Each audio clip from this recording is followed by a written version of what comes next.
WB SSC SLST upper primary Sanskrit বিষয়ের সমস্ত ছাত্রছাত্রীকে আজকের ক্লাসে স্বাগত।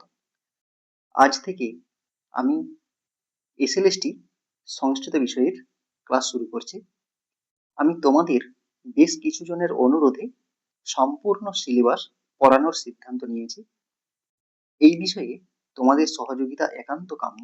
চলো শুরু করি। সংস্কৃত ব্যাকরণ আমরা সম্পূর্ণ সিলেবাস শেষ করব। আজকের প্রথম ক্লাস পাণিনি ব্যাকরণের প্রথম অধ্যায় বর্ণ পরিচয়, এটা নিয়ে আলোচনা করব। এর আগে মাহেশ্বর সূত্রের একটা ক্লাস আমি করেছি, এই ভিডিওর ডেসক্রিপশনে আমি দিয়ে রাখবো, তোমরা অবশ্যই দেখে নেবে। চলো শুরু করি। প্রথম প্রশ্ন দেখো, 1 নম্বর প্রশ্ন, এগুলোর মধ্যে কোনটি প্লুতস্বর? অ, আ, আ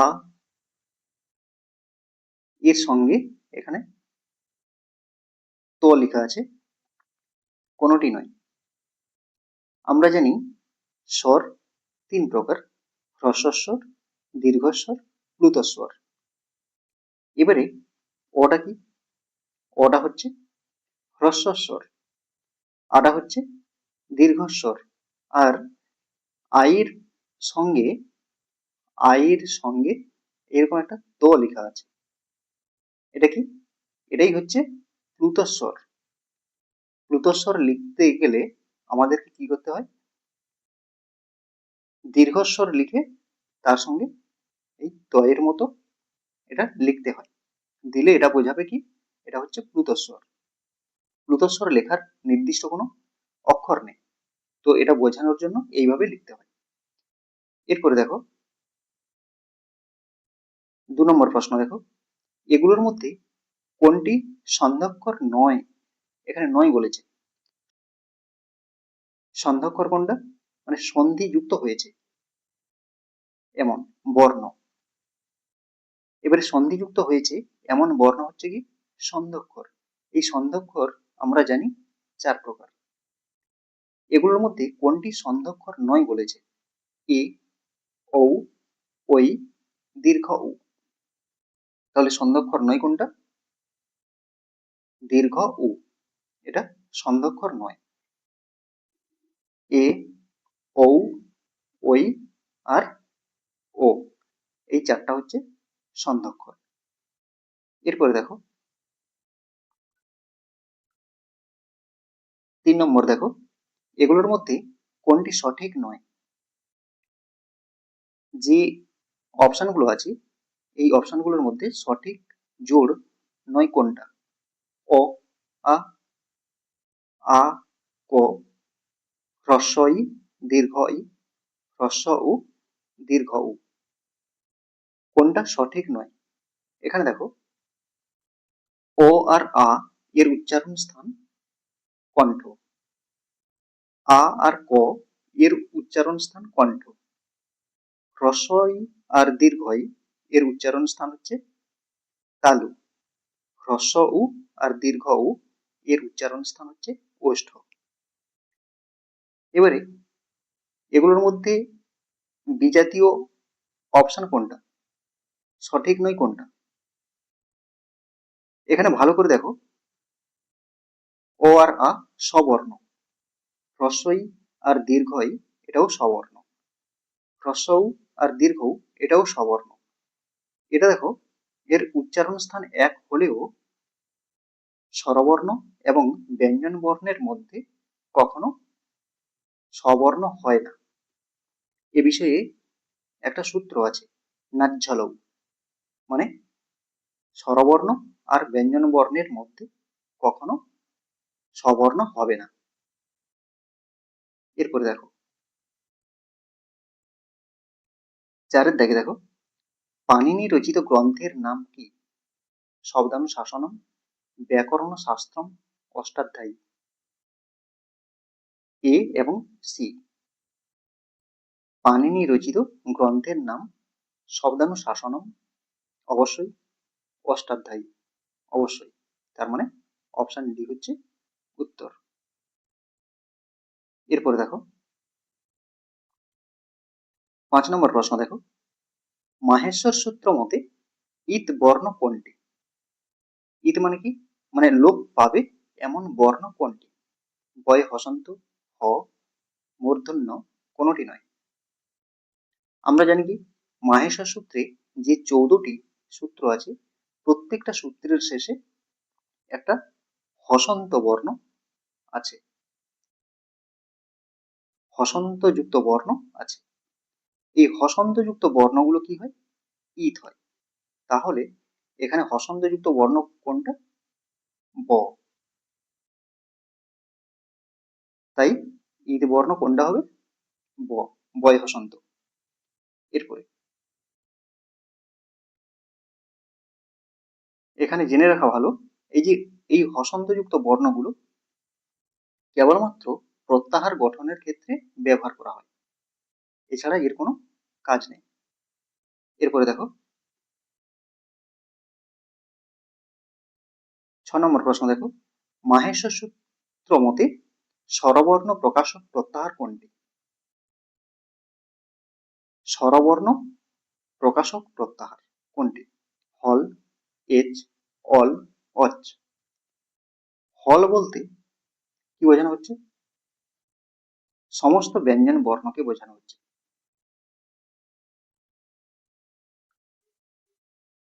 এচ বলতে সন্ধ্যক্ষর গুলোকে বোঝানো হচ্ছে, যে 4টা সন্ধ্যক্ষর আছে সেগুলোকে বোঝানো হচ্ছে। আর অল বলতে সমস্ত বর্ণগুলোকে বোঝানো হচ্ছে। আর অচ সমস্ত স্বরবর্ণ।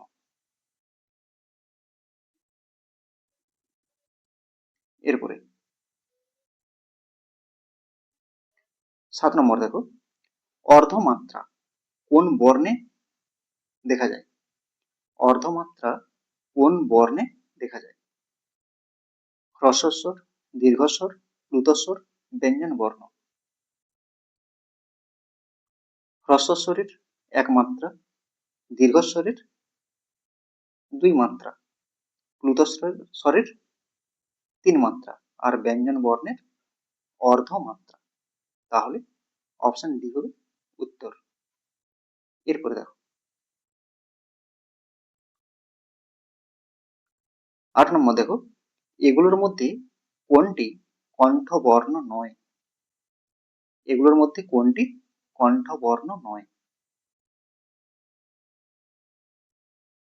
হ, গ, বর্গেজ, ক।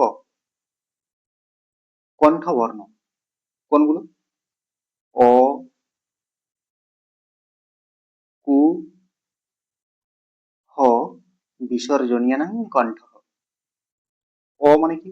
অ আর আ। কু মানে কি? কু মানে হচ্ছে ক বর্গ, ক, খ, গ, ঘ, ঙ, এগুলো হচ্ছে কণ্ঠবর্ণ। আর হ, তার মানে ক, গ আর হ, এগুলো হচ্ছে কণ্ঠবর্ণ। কিন্তু কণ্ঠবর্ণ নয় বলেছে বর্গেজ। এরপরে 9 দেখে দেখো, এগুলোর মধ্যে কোনটি কণ্ঠ তালব্য বর্ণ? তাহলে অটা হচ্ছে কি কণ্ঠবর্ণ, কটা হচ্ছে কণ্ঠবর্ণ, চটা হচ্ছে তালব্য বর্ণ। এ দুটো কণ্ঠবর্ণ আর এটা হচ্ছে তালব্য বর্ণ। আর ওইটা হচ্ছে কণ্ঠ তালব্য বর্ণ। হুম, এ দ্বৈত কণ্ঠ তালু, এ আর ওই হচ্ছে কণ্ঠ তালব্য বর্ণ। এরপরে 10 নম্বর দেখো, পাণিনি ব্যাকরণের প্রথম সূত্র কোনটি? অদেঙ্গুণঃ বৃদ্ধিরাদৈচ তুল্যাস্য প্রযত্নং সবর্ণম ইক ইয়মঃ সম্প্রসারণম। পাণিনি ব্যাকরণের প্রথম সূত্র কোনটি? আমরা সবাই জানি যে পাণিনি ব্যাকরণের প্রথম সূত্র হচ্ছে বৃদ্ধিরাদৈচ, আর 2 নম্বর সূত্র হচ্ছে অদেং গুণঃ। এরপরে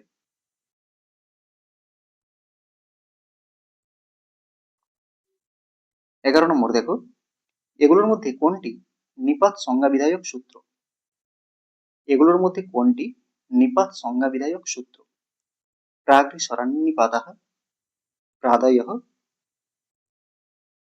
ভূবাদয় ধাতবঃ, এ এবং বি। কি বলেছে? নিপাত সংজ্ঞা বিধায়ক সূত্র। তাহলে প্রাগৃসরান্নিপাতः, প্রাদায়ঃ, এই দুটো হচ্ছে নিপাত সংজ্ঞা বিধায়ক সূত্র। তার মানে অপশন ডি হচ্ছে উত্তর। এরপরে 12 নম্বর প্রশ্ন দেখো, ঘি সংজ্ঞা নয় কোনটি? ঘি সংজ্ঞা নয় কোনটি? সখী, মণি, ধেনু, নরপতি। কোনটা হবে? সখী। সখী শব্দে ঘি সংজ্ঞা হয় না। শেষ হোক ঘি সখী, সখী শব্দের ঘি সংজ্ঞা হয় না, তার মানে ঘি সংজ্ঞা নয় হচ্ছে সখী। এরপরে 13 নম্বর প্রশ্ন দেখো, ঘ ঘ সংজ্ঞা কোন দুটি প্রত্যয়কে বলা হয়? ঘ সংজ্ঞা কোন দুটি প্রত্যয়কে বলা হয়? তরপ ইয়সন, তমপ ইয়সন, তরপ তমপ, কোনটি নয়। কোনটা হবে? ঘ সংজ্ঞা কোন দুটি প্রত্যয়কে বলা হয়? এখানে উত্তর হবে তরপ এবং তমপ। তরপ এবং তমপ এই দুটো প্রত্যয়কে কি বলা হয়? ঘ বলা হয়। কিন্তু এখানে মনে রাখতে হবে তরপ এবং তমপ প্রত্যয়ান্ত যে শব্দগুলো আছে সেই শব্দগুলো কিন্তু ঘ সংজ্ঞা হবে না। এরপরে 14 নম্বর প্রশ্ন দেখো, ইউ স্ত্রেক্ষৌ ড্যাশ শূন্যস্থানে কি হবে?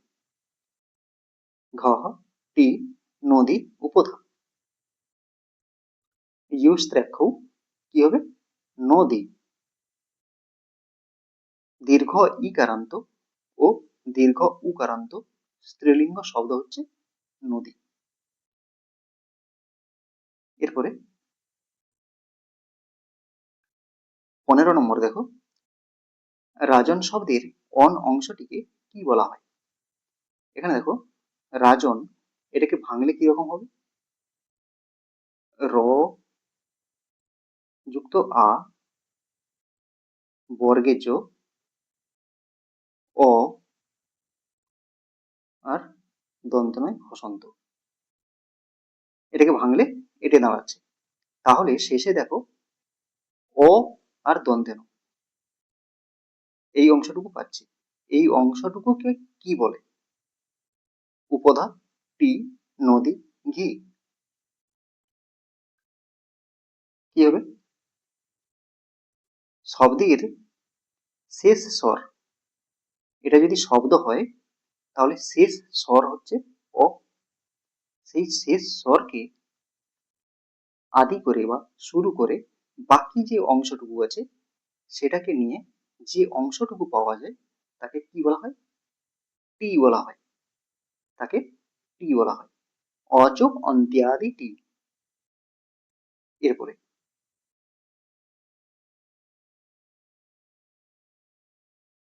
16 নম্বর দেখো, বর্গের প্রথম, তৃতীয় ও পঞ্চম বর্ণ হলো অল্পপ্রাণ, মহাপ্রাণ, ঘোষবর্ণ, অঘোষবর্ণ।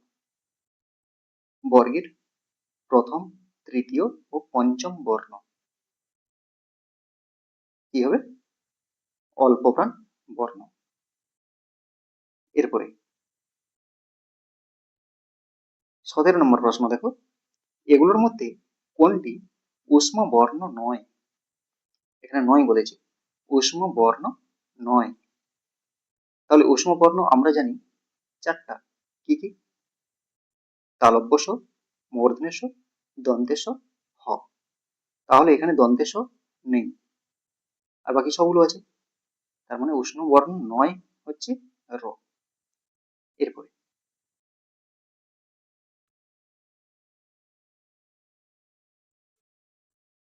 18 নম্বর দেখো, ঘোষ বর্ণ হলো কি? ঘোষ বর্ণ হলো নাদ বর্ণ, সংবার বর্ণ, বিবার বর্ণ, এ এবং বি। ঘোষ বর্ণ হলো নাদ বর্ণ, সংবার বর্ণ, এই দুটোই উত্তর হবে। তার মানে অপশন ডি হবে উত্তর। ঘোষ বর্ণকে নাদ বর্ণ এবং সংবার দুটোই বলা হয়। এরপরে 19 নম্বর দেখো, এগুলোর মধ্যে কোনটি অনুনাসিক বর্ণ? অনুনাসিক বর্ণ কোনটি? অনুনাসিক বর্ণ মানে কি? মানে উচ্চারণ করার সময় নাসিকার সাহায্যের প্রয়োজন হয়। অনুনাসিক বর্ণ কি কি আছে? ও, ইয়, মূর্ধন্য, দন্তেন আর ম, এগুলো। তাহলে অনুনাসিক বর্ণ কোনটা? ম। এরপরে শেষ প্রশ্ন, 20 নম্বর প্রশ্ন, বর্ণের উচ্চারণ স্থান কয়টি? 5টি, 7টি, 8টি, 9টি? বর্ণের উচ্চারণ স্থান কয়টি? অপশন সি 8টি। কি কি? কণ্ঠ, তালু, মূর্ধা, দন্ত, ওষ্ঠ, নাসিকা, কণ্ঠ তালু, কণ্ঠ ওষ্ঠ, এগুলো হচ্ছে 8টা উচ্চারণ স্থান।